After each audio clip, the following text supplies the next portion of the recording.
Okay, so we're still on the 15th one. May I plunge into cyclic life for the sake of all beings. This is the prayer of the Bodhisattva when going down a staircase.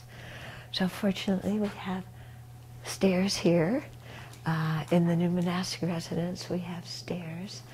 I guess you could do the same thing going up on the ladder when you're oiling the barn. Or going down on the ladder when you're oiling the barn, I should say. Okay, so to really be aware when we're doing that physical movement with our body, to try and think in that way.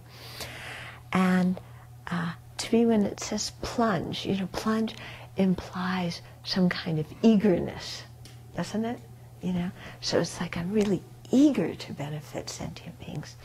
So this again is a change in our mind, because sometimes we're not so eager. We really want people to leave us alone.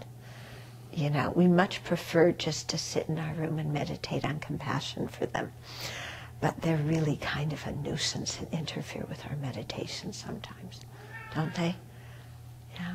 So this is, you know, one mind that we have to overcome, and to really think, you know, whoever is in front of our face at any particular moment is our Dharma practice, is the field of our love and compassion, is the representative of all sentient beings that we practice with. Okay, now when we're talking here about benefiting sentient beings, so often we get the idea that it means physically doing something, you know. So it's like, okay, I've got to go out and become a hospice volunteer, and then I've got to, you know, work for Al Gore, and then I've got to do this, and I've got to do that, and, you know, and we get all in this frenzy if I've got to do so many things. And we have to really create a balance in our life, a balance between our practice and, well, our whole life should be practice, but between the formal sitting practice and our active practice, okay? So to make sure we have a real balance in there. If we go a lot to the sitting side when we're not really ready, then we could waste a lot of time, because our mind, instead of meditating, is involved in distractions. In which case it would be much more useful sometimes to do purification practices, or to do more active things to accumulate merit, so that when we sit, we have more concentration. Now, saying that, that doesn't mean you don't sit at all and you run around all day and you be active. It just means don't get fancy ideas that you're going to go live in a cave and meditate 24/7 when, you know, you can't even sit still for half an hour now. Okay, so don't be, I've noticed people tend to be real extremists, and I say something and it's like, boing, they go, you know, clear to the other side, and that's not it, okay? So it's just how you balance your formal sitting practice and your active life, okay? If we go too much to the activity, then sometimes our mind gets uncontrolled, and we wind up thinking in ways that are not very compassionate at all, because we start having our own agenda, and all these people that we're helping, gee, you know, they should receive our help and be appreciative, and they should recover and do this and that and that. And then we get frustrated and sometimes angry, okay? So that's if we go too much to the service side.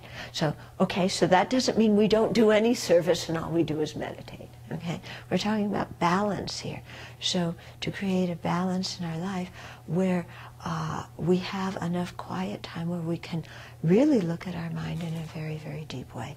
And we have enough active mind to really, active time to see that what we're doing in our meditation session is having an effect, you know, in terms of our daily actions. Yeah? And then through our daily actions, we get some feedback, you know, well, how well am I doing? And, you know, okay, in this area, my meditation is okay, but in this area, you know, my equanimity is not so good. You know, I have a lot of judgment going on in my mind, so I really need to work on that in my practice. Okay? So whatever it is, you know, when we're plunging into cyclic existence to benefit sentient beings, to do it in a wise way at the level that we're currently at, knowing that level will change, and in a balanced way where we're at now, also knowing that the balance is going to change. So it's not that we find one level or one balance and then we stay there for the next three countless great eons. You know, for the next, sometimes it's a week, and then we have to adjust the balance. In other areas of our practice, it's a few months or a year or a lifetime, you know. But we always have to, you know, just get a feel for where we're at and what's the most conducive way in the big picture to really be of the most benefit. And sometimes being of the most benefit means taking a break and really working on our mind a lot. Yeah. It's kind of like somebody who wants to be a doctor. You can't just go out and start treating people. You have to go to school first. Okay, while you're in school, maybe you can't treat a whole lot of people, but that's giving you the time to get the education so that when you get your MD, then you can actually be of more benefit. Okay, so it's this way of finding a balance according to where we're at any particular time.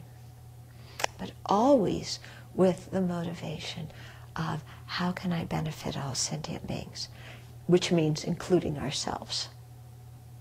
Yeah, it's not all other sentient beings, but not me. It's everybody.